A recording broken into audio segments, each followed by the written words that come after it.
Las cartas del diablo a su sobrino es una novela epistolar en la que C.S. Lewis refleja diversas situaciones de la vida de un joven cristiano, desde el momento de su conversión, tomando una perspectiva cuanto menos curiosa: la correspondencia que un demonio anciano, llamado Scrutopo, le envía a su sobrino Orugario, encargado de pervertir el alma del creyente y llevarlo a su perdición. Las cartas de Scrutopo son consejos, directrices y advertencias de un demonio ya retirado que intenta instruir a un demonio joven sobre cómo llevar a cabo su misión. A través de su contenido, Lewis no solo conduce el argumento de la novela, que es en esencia la vida del joven cristiano, sino que también aborda temas fundamentales de la vida cristiana como la gracia, la salvación, la oración y la fe, y su importancia en el día a día del creyente. Lewis también hace una fuerte crítica a la falta de sabiduría y a los comportamientos a los que lleva la naturaleza humana, contrastando esa actitud como la santidad que produce el conocimiento de la verdad revelada en Cristo. De modo que esta no es una novela que se puede leer desde un único punto de vista. El lector que desea entretenimiento debe estar preparado para aprender, y el intelectual tiene que estar dispuesto a divertirse. Es el buen equilibrio entre estos dos aspectos el que hace de Las cartas del diablo a su sobrino una obra que todos, y sobre todo los creyentes, deberían leer, analizar y disfrutar.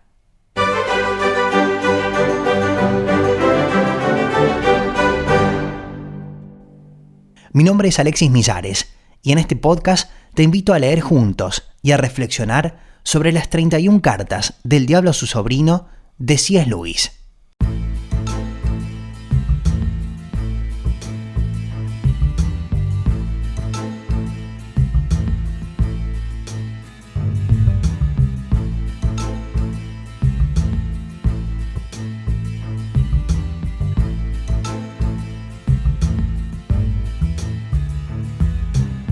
Carta número 1. Mi querido Orugario, tomo nota de lo que dices acerca de orientar las lecturas de tu paciente y de ocuparte de que vea muy a menudo a su amigo materialista. Pero, ¿no estarás pecando de ingenuo? Parece como si creyeses que los razonamientos son el mejor medio de librarle de las garras del enemigo. Si hubiese vivido hace unos pocos siglos, es posible que sí. En aquella época, los hombres todavía sabían bastante cuando estaba probada una cosa y cuando no lo estaba. Y una vez demostrada, la creían de verdad. Todavía unían el pensamiento a la acción y estaban dispuestos a cambiar su modo de vida como consecuencia de una cadena de razonamientos.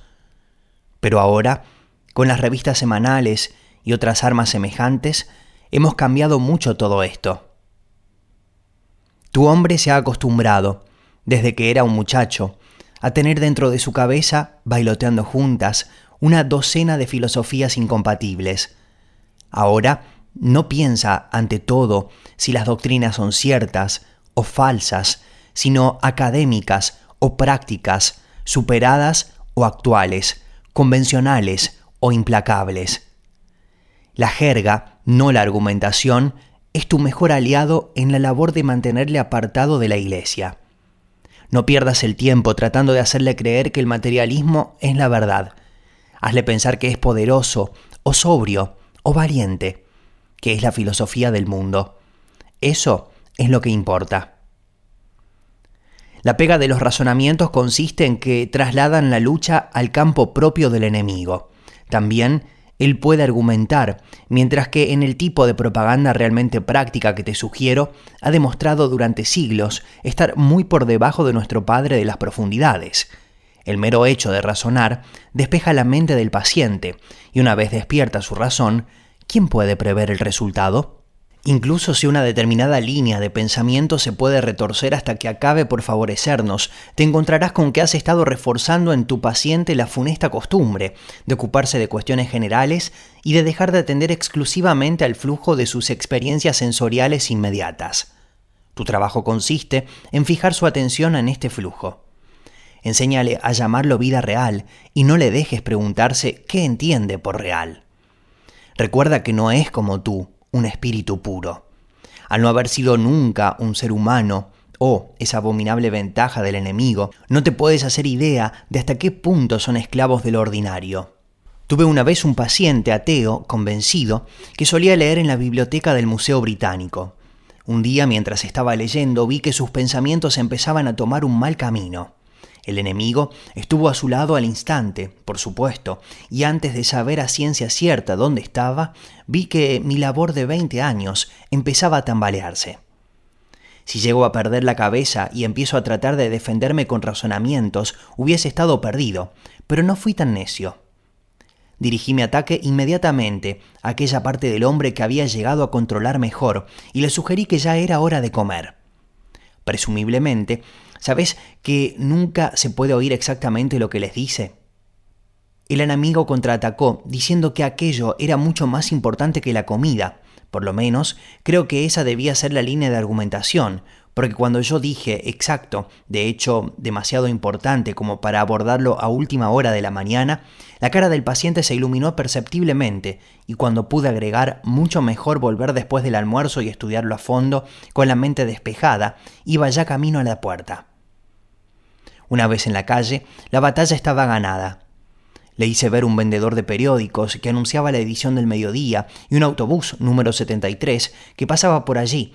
Antes de que hubiese llegado al pie de la escalinata, ya le había inculcado la convicción indestructible de que, a pesar de cualquier idea rara que pudiera pasársele por la cabeza a un hombre encerrado a solas con sus libros, una sana dosis de vida real, con lo que se refería al bus y al vendedor de periódicos, era suficiente para demostrar que ese tipo de cosas no pueden ser verdad.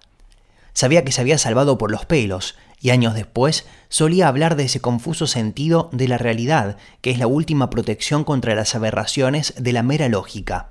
Ahora está a salvo en la casa de nuestro Padre. ¿Empiezas a entender la idea?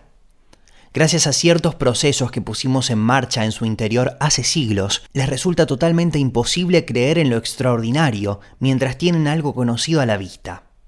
No dejes de insistir acerca de la normalidad de las cosas, sobre todo no intentes utilizar la ciencia, quiero decir las ciencias de verdad, como defensa contra el cristianismo, porque con toda seguridad le incitarán a pensar en las realidades que no puede tocar ni ver. Se han dado casos lamentables entre los físicos modernos. Y se ha de juguetear con las ciencias, que se limite a la economía y a la sociología, no le dejes alejarse de la invaluable vida real. Pero lo mejor es no dejarle leer libros científicos, sino darle la sensación general de que sabe todo y que todo lo que haya pescado en conversaciones o lecturas es el resultado de las últimas investigaciones. Acuérdate que estás allí para embarullarle. Por como hablan algunos demonios jóvenes, cualquiera creería que nuestro trabajo consiste en enseñar. Tu cariñoso tío.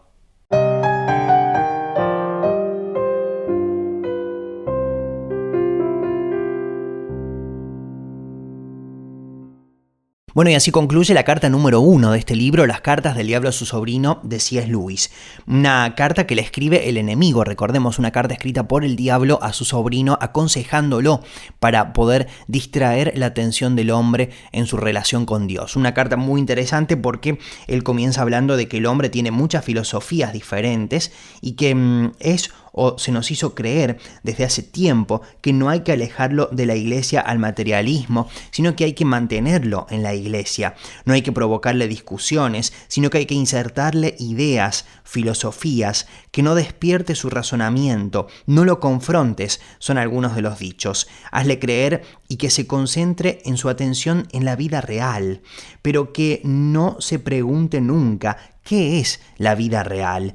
Él no es como tú, un espíritu puro, le dice también. Esa es la ventaja que tiene el enemigo por sobre el hombre. Bueno, así también, entre otros de los textos, se le dice, hacele pensar todo de manera ordinaria, que no piense en ciencia, lo puede motivar a pensar en las otras cosas que no puede tocar o ver. No lo dejes aislarse de la vida real. Bueno, y ahí también todo ese planteo de la vida real. ¿Qué es la vida real? ¿Cuál es la verdadera vida que tenemos que vivir los seres humanos? La idea de entender de que el enemigo no nos habla de una manera distante, diciéndonos con una voz rara que es el enemigo, sino que inserta diferentes pensamientos o ideas dentro nuestro, que Al parecer, según lo que trata en esta carta, no van a la confrontación, sino van a hacernos creer en diferentes filosofías, como nuevas ideas, como nuevos pensamientos que serían los adecuados, para alejarnos de la búsqueda de Dios, para alejarnos del confrontamiento también, para alejarnos de la confrontación también con respecto a nuestras ideas y para distraernos de lo que puede ser una potencial relación con Dios. Esta fue la carta número 1 del diablo a su sobrino.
Carta número 2. Mi querido orugario, veo con verdadero disgusto que tu paciente se ha hecho cristiano. No te permitas la vana esperanza de que tú vas a conseguir librarte del castigo acostumbrado. De hecho, confío en que en tus mejores momentos ni siquiera querrías eludirlo. Mientras tanto, tenemos que hacer lo que podamos en vista de la situación. No hay que desesperar. Cientos de esos conversos adultos, tras una breve temporada en el campo del enemigo, han sido reclamados y están ahora con nosotros. Todos los hábitos del paciente, tanto mentales como corporales, están todavía de nuestra parte. En la actualidad, la misma Iglesia es uno de nuestros grandes aliados. No me interpretes mal, no me refiero a la Iglesia de raíces eternas que vemos extenderse en el tiempo y en el espacio, temible como un ejército con las banderas desplegadas y ondeando al viento. Confieso que es un espectáculo que llena de inquietud incluso a nuestros más audaces tentadores, pero por fortuna se trata de un espectáculo completamente invisible para esos humanos. Todo lo que puede ver tu paciente es el edificio a medio construir, en estilo gótico de imitación, que se erige en el nuevo solar. Y cuando penetra en la iglesia, ve al tendero de la esquina que con una expresión un tanto salamera se abalanza hacia él para ofrecerle un librito reluciente, con una liturgia que ninguno de los dos comprende y otro librito gastado por el uso, con versiones corrompidas de viejas canciones religiosas, por lo general malas, en un tipo de imprenta diminuto. Al llegar a su banco, mira en torno suyo y ve precisamente aquellos vecinos que hasta entonces había procurado evitar. Te trae cuenta poner énfasis en estos vecinos, haciendo por ejemplo que el pensamiento de tu paciente pase rápidamente de expresiones como el cuerpo de Cristo a las caras de los que tiene sentados en los bancos de al lado. Importa muy poco, por supuesto, la clase de personas que realmente haya en el banco. Puede que haya alguien en quien reconozca a un gran militante del bando del enemigo. No importa. Porque tu paciente, gracias a nuestros padres de las profundidades, es un insensato, y con tal de que alguno de esos vecinos desafine al cantar, o lleve botas que crujan, o tenga papada, o vista de modo extravagante, el paciente creerá con facilidad que por tanto su religión tiene que ser, en algún sentido, ridícula. En la etapa que actualmente atraviesa, tiene una idea de los cristianos que considera muy espiritual, pero que en realidad es predominantemente gráfica. Tiene la cabeza llena de togas, sandalias, armaduras y piernas descubiertas, y hasta el simple hecho de que las personas que hay en la iglesia lleven ropa moderna supone para él un auténtico, aunque inconsciente, claro está, problema. Nunca permitas que esto aflore a la superficie de su conciencia, no le permitas que llegue a preguntarse cómo esperaba que fuesen. Por ahora mantén sus ideas vagas y confusas y tendrás toda la eternidad para divertirte, provocando en él esa peculiar especie de lucidez que proporciona el infierno. Trabaja a fondo, pues durante la etapa de decepción o anticlímax, que con toda seguridad ha de atravesar el paciente durante sus primeras semanas como hombre religioso. El enemigo deja que esta desilusión se produzca al comienzo de todos los esfuerzos humanos. Ocurre cuando el muchacho que se deleitó en la escuela primaria con la lectura de las historias de la Odisea se pone a aprender griego en serio, cuando los enamorados ya se han casado y acometen la empresa efectiva de aprender a vivir juntos. En cada actividad de la vida, esta decepción marca el paso de algo con lo que se sueña y a lo que se aspira a un laborioso quehacer. El enemigo acepta este riesgo porque tiene la curiosa ilusión de hacer de esos asquerosos gusanillos humanos lo que él llama sus libres, amantes y siervos. Hijos es la palabra que él emplea en su incorregible afán de degradar el mundo espiritual entero a través de relaciones contra natura con los animales bípedos. Al desear su libertad, el enemigo renuncia, consecuentemente, a la posibilidad de guiarles, por medio de sus aficiones y costumbres propias, a cualquiera de los objetivos que él le propone, les deja que lo hagan por sí solos. Ahí está nuestra oportunidad, pero también tenlo presente, nuestro peligro. Una vez que superan con éxito esta aridez inicial, los humanos se hacen menos dependientes de las emociones y en consecuencia resulta mucho más difícil tenerles. Cuanto te he escrito hasta ahora se basa en la suposición de que las personas de los bancos vecinos no den motivos racionales para que el paciente se sienta decepcionado. Por supuesto, si los dan, si el paciente sabe que la mujer del sombrero ridículo es una jugadora empedernida de bridge o que el hombre de las botas rechinantes es un avaro y un chantajista, tu trabajo resultará mucho más fácil. En tal caso, te basta con evitar que se le pase por la cabeza la pregunta: si yo, siendo como soy, me puedo considerar un cristiano, ¿por qué los diferentes vicios de las personas que ocupan el banco vecino habrían de probar que su religión es pura hipocresía y puro formalismo? Te preguntarás si es posible evitar que incluso una mente humana se haga una reflexión tan evidente. Pues lo es. Orugario, lo es. Manéjale adecuadamente y tal idea ni se le pasará por la cabeza. Todavía no lleva el tiempo suficiente con el enemigo para haber adquirido la más mínima humildad auténtica. Todo cuanto diga, hasta si lo dice arrodillado, acerca de su propia pecaminosidad, no es más que repetir palabras como un loro. En el fondo, todavía piensa que ha logrado un saldo muy favorable en el libro mayor del enemigo, solo por haberse dejado convertir y que además está dando prueba de una gran humildad y de gran magnanimidad al consentir en ir a la iglesia con unos vecinos tan engreídos y vulgares. Manténle en ese estado de ánimo tanto tiempo como puedas. Tu cariñoso tío.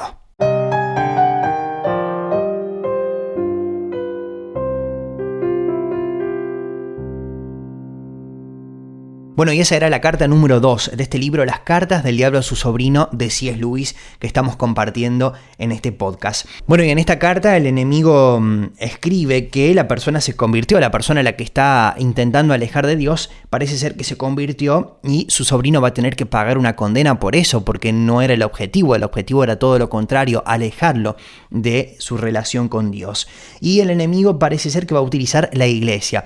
Él reconoce el poder tremendo que hay en la iglesia, pero él dice que el hombre no se da cuenta de esto. Pero él aconseja que en esa iglesia tradicional, haya una liturgia que nadie entienda y también que se empiece a insertar en la mente de este paciente, porque se le denomina paciente.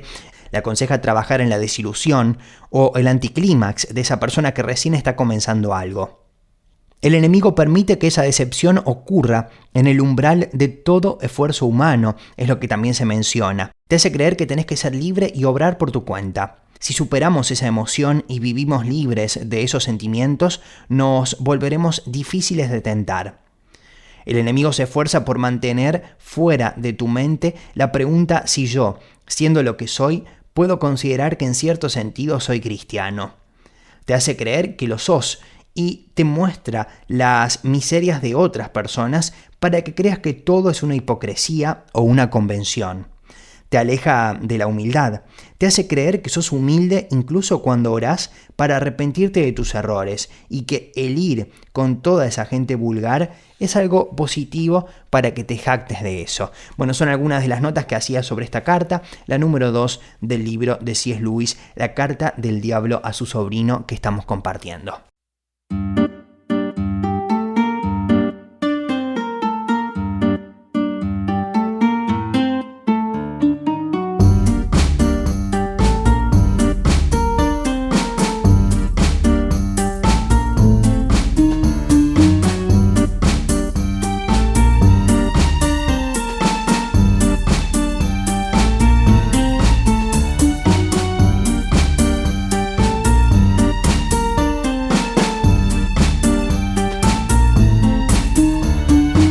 Carta número 3.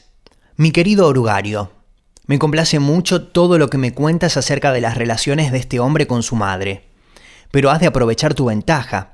El enemigo debe estar trabajando desde el centro hacia el exterior, haciendo cada vez mayor la parte de la conducta del paciente que se rige por sus nuevos criterios cristianos y puede llegar a su comportamiento para con su madre en cualquier momento. Tienes que adelantártele.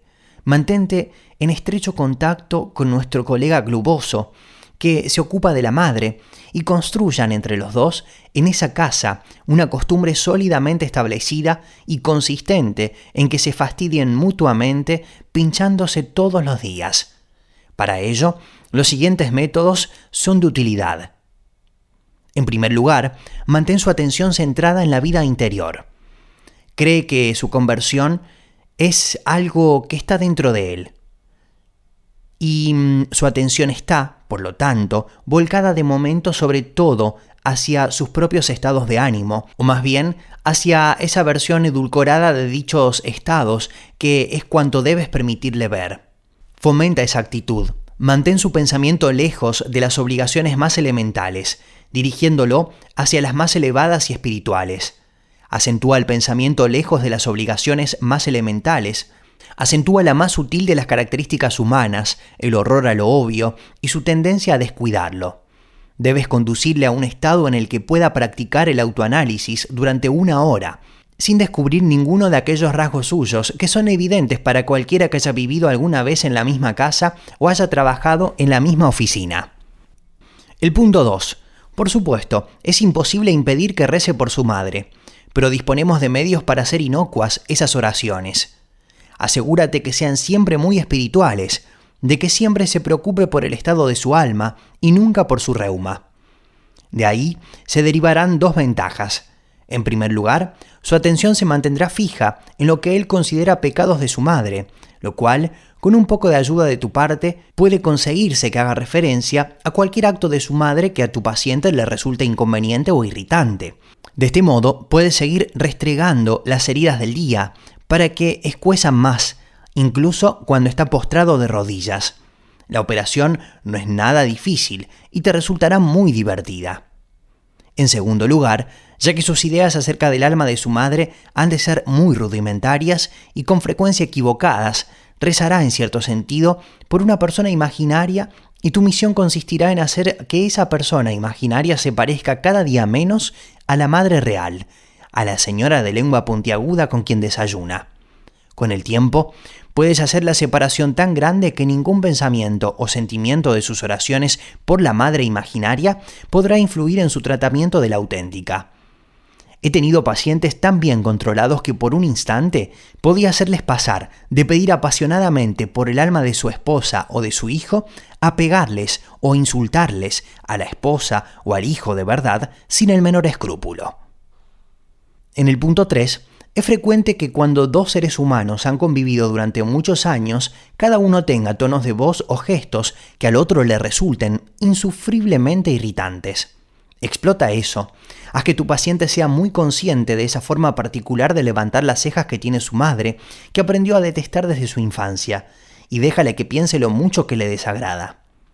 Déjale suponer que ella sabe lo molesto que resulta ese gesto y que lo hace para fastidiarle.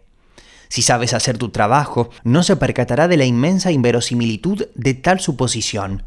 Por supuesto, nunca le dejes sospechar que también él tiene tonos de voz y miradas que molestan a su madre de forma semejante.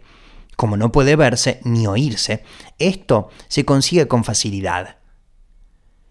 En el punto número 4, en la vida civilizada, el odio familiar suele expresarse diciendo cosas que sobre el papel parecen totalmente inofensivas. Las palabras no son inofensivas, pero en un tono de voz o en un momento en el que resultan poco menos que una bofetada.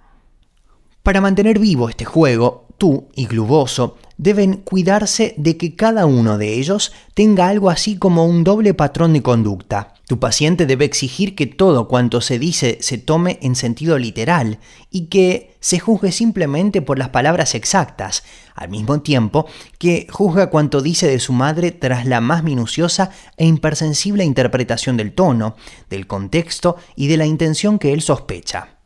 Y a ella hay que animarla a que haga lo mismo con él.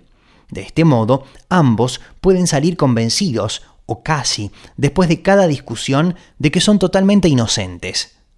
Ya sabes cómo son estas cosas. Lo único que hago es preguntarle a qué hora estará lista la cena, y se pone hecha una fiera.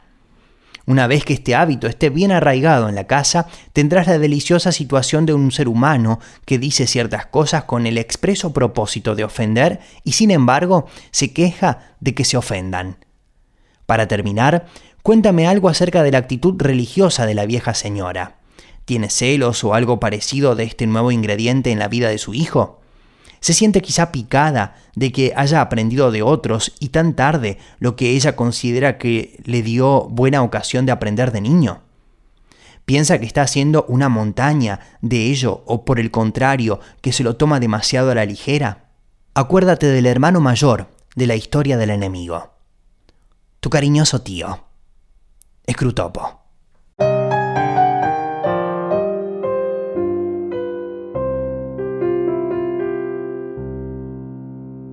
Bueno, y así termina esta carta, la número 3 del Diablo a su sobrino de C.S. Lewis. En esto marcaba también algunas notas. Él busca con esta carta recomendarle a su sobrino que cree un ambiente de tensión entre los dos, entre madre e hijo, o entre las mismas personas que habitan en esa casa. ¿Por qué no? Él le dice, manténlo encerrado en sí mismo. Él se convirtió. Ahora lo más importante tiene que ser su interior, su mente, que no se ocupe de sus deberes elementales, sino de los más espirituales y elevados, que no le importe lo obvio. Llévalo a reflexionar sin darse cuenta de nada de esto. Dice también que aunque para los otros sea algo evidente, que en sus oraciones incluso se concentre en acciones irritantes o inconvenientes para sí mismo. Que él no se dé cuenta de nada de lo externo que él tiene, sino que solamente se ocupe de su alma, de su espíritu, pero que no preste atención a cuestiones básicas que hacen de la convivencia con los demás. También le recomienda que esté encerrado en sí mismo, pero que no ore por el día a día con su madre, con sus relaciones diarias. Distorsiona la imagen de su madre para que ore por alguien imaginario y termine dividiéndose de ella. En esto trabajan conjuntamente, ¿no? Hay un enemigo asignado para su madre, un enemigo asignado para él. Ambos se ponen de acuerdo en encontrar puntos para poder confrontar a ambos y para poder generar una división entre sí. Que ninguno de los dos ore por el otro, que cada uno ore de una manera egoísta por sí mismo y que se cree un ambiente insostenible. Concentrado en esas pequeñas cosas que le molestan del otro. Llevarle lo negativo del otro a la mente del paciente, que piense que el otro lo hace a propósito, para molestarlo, y que nunca piense en eso que él tiene y que molesta al otro. Como está encerrado en una parte profunda, pero en realidad no se observa a sí mismo. Así va a ser algo fácil, también le dice. Realizar un desgaste cotidiano, que cada pequeña actitud o gesto sea tomada como una sospecha para el otro, que eso pase tanto en él como en ella. De cada disputa, ambos se irán convencidos de ser inocentes. Eran algunas de las notas que hacía sobre esta, la carta número 3 del Diablo a su sobrino de C.S. Lewis.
Carta número 4. Mi querido orugario, las inexpertas sugerencias que haces en tu última carta me indican que ya es hora de que te escriba detalladamente acerca del penoso tema de la oración. Te podías haber ahorrado el comentario de que mi consejo referente a las oraciones de tu paciente por su madre tuvo resultados particularmente desdichados. Ese no es el género de cosas que un sobrino debería escribirle a su tío, ni un tentador subalterno al secretario de un departamento. Revela además un desagradable afán de eludir responsabilidades. Debes aprender a pagar tus propias meteduras de pata. Lo mejor, si posible, es alejar totalmente al paciente de la intención de rezar en serio. Cuando el paciente, como tu hombre, es un adulto recién reconvertido al partido del enemigo, la mejor forma de lograrlo consiste en incitarle a recordar o a creer que recuerda lo parecidas a la forma de repetir las cosas de los loros, que eran sus plegarias infantiles. Por reacción contra esto, se le puede convencer de que aspire a algo enteramente espontáneo, interior, informal y no codificado, y esto supondrá, de hecho, para un principiante, un gran esfuerzo destinado a suscitar en sí mismo un estado de ánimo vagamente devoto, en el que no podrá producirse una verdadera concentración de la voluntad y de la inteligencia. Uno de sus poetas, Coleridge, escribió que él no rezaba moviendo los labios y arrodillado, sino que simplemente se ponía en situación de amar y se entregaba a un sentimiento implorante. Esa es exactamente la clase de oraciones que nos conviene, y como tiene cierto parecido superficial con la oración del silencio que practican los que están muy adelantados en el servicio del enemigo, podemos engañar durante bastante tiempo a los pacientes listos y perezosos. Por lo menos, se les puede convencer de que la posición corporal es irrelevante para rezar, ya que olvidan continuamente, y tú debes recordarlo siempre, que son animales y que lo que hagan sus cuerpos influye en sus almas. Es curioso que los mortales nos pinten siempre dándoles ideas, cuando en realidad nuestro trabajo más eficaz consiste en evitar que se les ocurran cosas. Si esto falla, debes recurrir a una forma más sutil de desviar sus intenciones. Mientras estén pendientes del enemigo, estamos vencidos. Pero hay formas de evitar que se ocupen de él. La más sencilla consiste en desviar su mirada de él hacia ellos mismos. Haz que se dediquen a contemplar sus propios méritos y que traten de suscitar en ellos, por obra de su propia voluntad, sentimientos o sensaciones. Cuando se propongan solicitar caridad del enemigo, haz que en vez de eso empiecen a tratar de suscitar sentimientos caritativos hacia ellos mismos y que no se den cuenta de que es eso lo que están haciendo. Si se proponen pedir valor, déjales que en realidad traten de sentirse valerosos. Cuando pretenden rezar para pedir perdón, déjales que traten de sentirse perdonados. Enséñales a medir el valor de cada oración por su eficacia para provocar el sentimiento deseado, y no dejes que lleguen a sospechar hasta qué punto esa clase de éxitos o fracasos dependen de que estén sanos o enfermos, frescos o cansados en ese momento.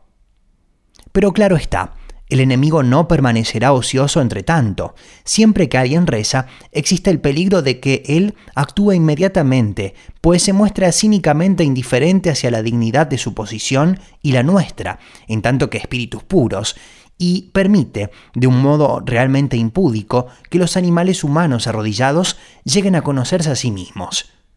Pero incluso si él vence tu primera tentativa de desviación, todavía contamos con un arma más sutil. Los humanos no parten de una percepción directa del enemigo como la que nosotros, desdichadamente, no podemos evitar.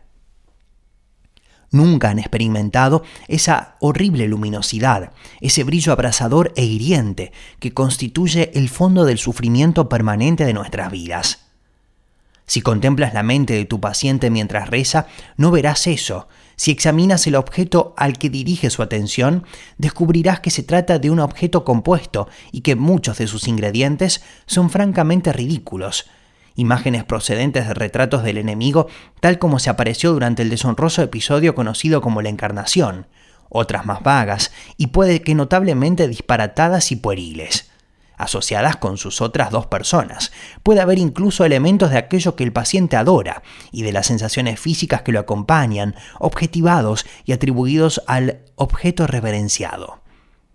Sé de algún caso en el que aquello que el paciente llamaba su Dios estaba localizado, en realidad, arriba y a la izquierda, en un rincón del techo de su dormitorio, o en su cabeza, o en el crucifijo colgado de su pared.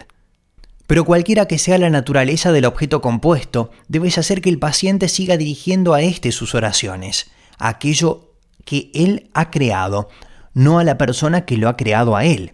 Puedes animarle incluso a darle mucha importancia a la corrección y al perfeccionamiento de su objeto compuesto y a tenerlo presente en su imaginación durante toda la oración, porque si llega a hacer la distinción, si alguna vez dirige sus intenciones conscientemente, no a lo que yo creo que son, sino a lo que saben que son, nuestra suerte será, por el momento, desesperada. Una vez descartados todos sus pensamientos e imágenes, o si los conservados reconocidos plenamente su naturaleza puramente subjetiva, cuando el hombre se confía a la presencia real, externa e invisible que está con él allí, en la habitación, y que no puede conocer cómo ella le conoce a él, bueno, entonces puede suceder cualquier cosa. Te será de ayuda para evitar esta situación, es decir, esta verdadera desnudez del alma en la oración, el hecho de que los humanos no la desean tanto como suponen. Se puede encontrar con más de lo que pedían. Tu cariñoso tío, Scrutopo.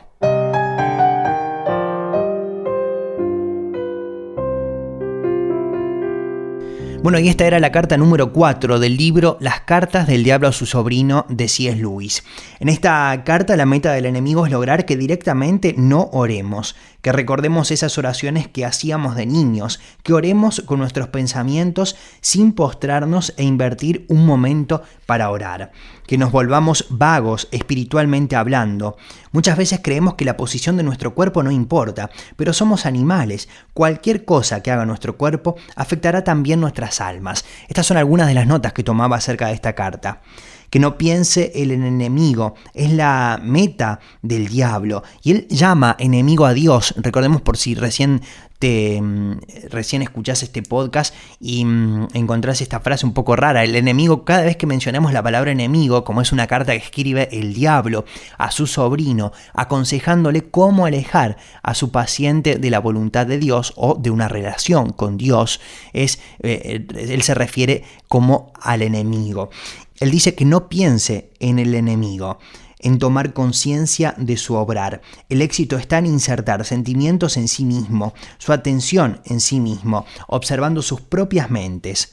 Fabricar sentimientos de caridad para nosotros mismos, en vez de orar por coraje, que se sienta valiente, en vez de orar por el perdón, que se sienta perdonado, que aprenda a estimar el valor de cada oración por el éxito de cada sentimiento deseado logrado, y que no sospechen de que el éxito o el fracaso depende de si estás cansado o fresco en ese momento. El enemigo tiene que estar activo porque siempre que hay oración existe el riesgo de una acción inmediata. Bueno, en esta carta es muy interesante porque justamente si prestamos atención, la meta del enemigo es alejarnos de la oración, es alejarnos de la relación con Dios real, es hacernos creer, como él decía también, que se crea en crucifijos, en imágenes, pero que no crea en el Dios real, que ponga la fe en una persona, pero no en el que creó a esa persona, que imagine algo totalmente raro de Dios, algo estereotipado, y que crea en esa imagen y que ore a esa imagen. Por ahí esa imagen no está físicamente en una estatua o en un crucifijo, sino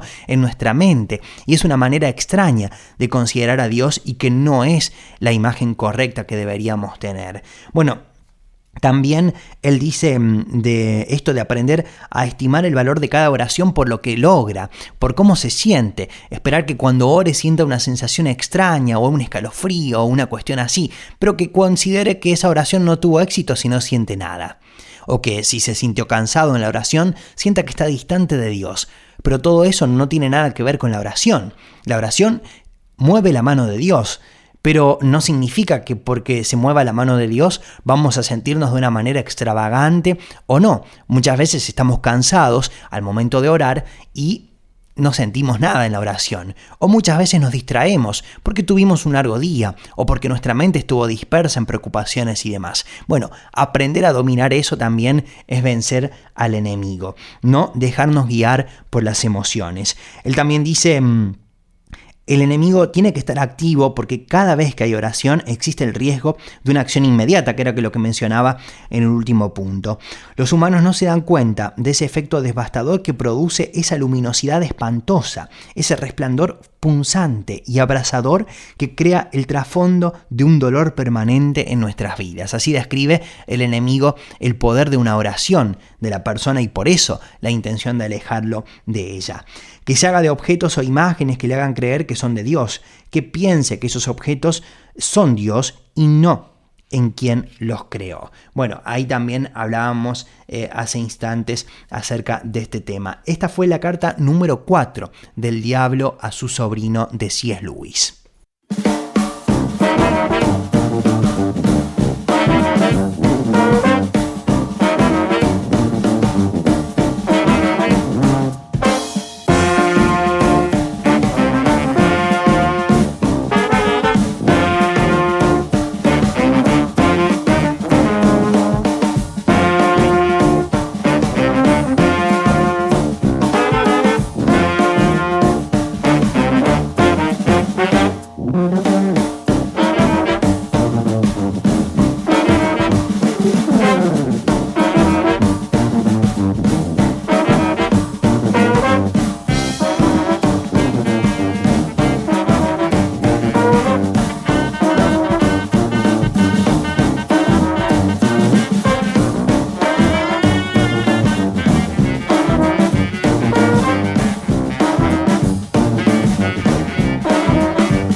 Y nos queda una carta más, la carta número 5 para compartir en este episodio. Son 31, las vamos a seguir compartiendo en los próximos episodios, pero ahora para terminar, la carta número 5 dice lo siguiente. Mi querido orugario, es un poquito decepcionante esperar un informe detallado de tu trabajo y recibir en cambio una tan vaga rapsodia como tu última carta. Dices que estás delirante de alegría porque los humanos europeos han empezado otra de sus guerras. Veo muy bien lo que te ha sucedido. No estás delirante, estás solo borracho. Leyendo entre líneas de tu desequilibrado relato de la noche de insomnio de tu paciente, puedo reconstruir tu estado de ánimo con bastante exactitud. Por primera vez en tu carrera has probado ese vino que es la recompensa de todos nuestros esfuerzos, la angustia y el desconcierto de un alma humana, y se te ha subido a la cabeza. Apenas puedo reprochártelo, no espero encontrar cabezas viejas entre hombros jóvenes. ¿Respondió el paciente a alguna de tus terroríficas visiones del futuro? ¿Le hiciste echar unas cuantas miradas autocompasivas al feliz pasado? ¿Tuvo algunos buenos escalofríos en la boca del estómago? Tocaste bien el violín, ¿no? Bien.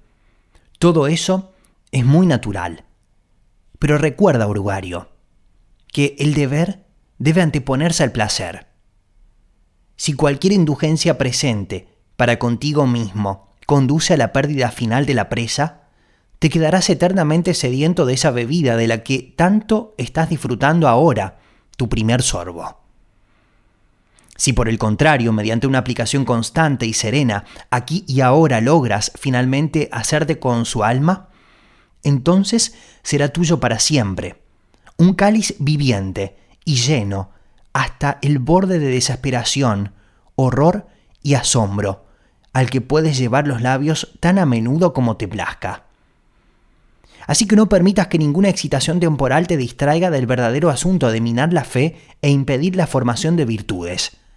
Dame, sin falta, en tu próxima carta, una relación completa de las reacciones de tu paciente ante la guerra, para que podamos estudiar si es más probable que hagas un mayor bien, haciendo de él un patriota extremado o un ardiente pacifista. Hay todo tipo de posibilidades. Mientras tanto, debo advertirte que no esperes demasiado de una guerra. Por supuesto, una guerra es entretenida, El temor y los sufrimientos inmediatos de los humanos son un legítimo y agradable refresco para nuestras miradas de afanosos trabajadores.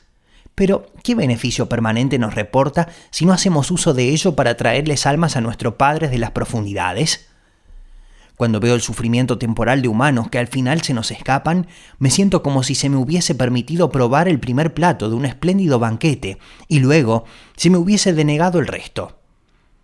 Es peor que no haberlo probado. El enemigo, fiel a sus bárbaros métodos de combate, nos permite contemplar la breve desdicha de sus favoritos solo para tantalizarnos y atormentarnos, para mofarse del hambre insaciable que durante la fase actual del gran conflicto su bloqueo nos está imponiendo. Pensemos pues más bien cómo usar que cómo disfrutar esta guerra europea. Porque tiene ciertas tendencias inherentes que, por sí mismas, no nos son nada favorables. Podemos esperar una buena cantidad de crueldad y falta de castidad. Pero si no tenemos cuidado, veremos a millares volviéndose en su tribulación hacia el enemigo, mientras decenas de miles que no llegan a tanto ven su atención, sin embargo desviada de sí mismos hacia valores y causas que creen más elevadas que su ego. Sé que el enemigo desaprueba muchas de esas causas, pero ahí es donde es tan injusto. A veces premia a humanos que han dado su vida por causas que él encuentra malas, con la excusa monstruosamente sofista de que los humanos creían que eran buenas y estaban haciendo lo que creían mejor. Piensa también que muertes tan deseables se producen en tiempos de guerra. Matan a hombres en lugares en los que sabían que podían matarles y a los que van, si son del bando del enemigo, preparados.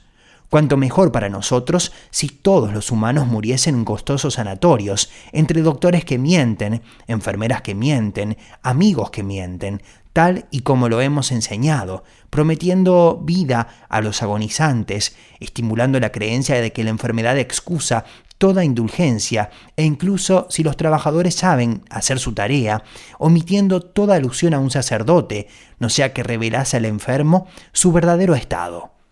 Y cuán desastroso es para nosotros el continuo acordarse de la muerte al que obliga la guerra.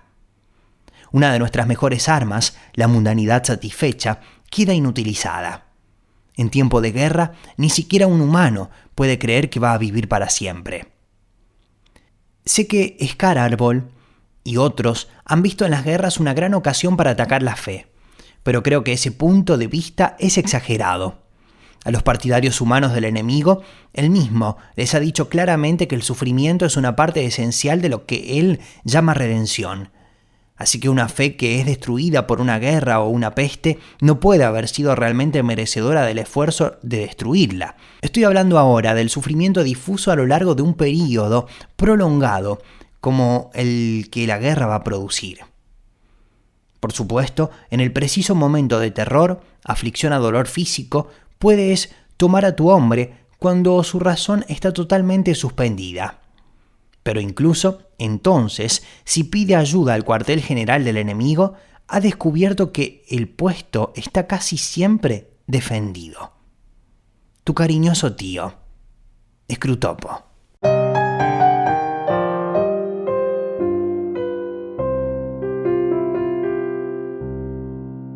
Esta fue la carta número 5 del Diablo a su sobrino de C.S. Lewis. Él comienza hablando de su alegría por la guerra. Estas son algunas de las notas que tomé acerca de esta carta. El otro pregunta si atiende a su paciente. Le dieron imágenes de terror al futuro, miradas de autocompasión al pasado feliz, emociones finas en la boca del estómago. Algunas de las sugerencias que le da el tío al sobrino para atacar a esta persona. Se debe hacer un trabajo para socavar la fe y evitar la formación de virtudes. Miedo y sufrimiento es un refresco para el enemigo y es la sugerencia de este para la persona. Él le dice que cuando ve el sufrimiento temporal de los humanos que finalmente se escapan, siento como si se me hubiera permitido probar un rico banquete y luego se me negara el resto. Todo tiene que ser hecho hasta el fin, es el consejo que le da. Una guerra, un momento difícil de crisis, nos hace tomar conciencia de nuestras limitaciones, de que no somos para siempre.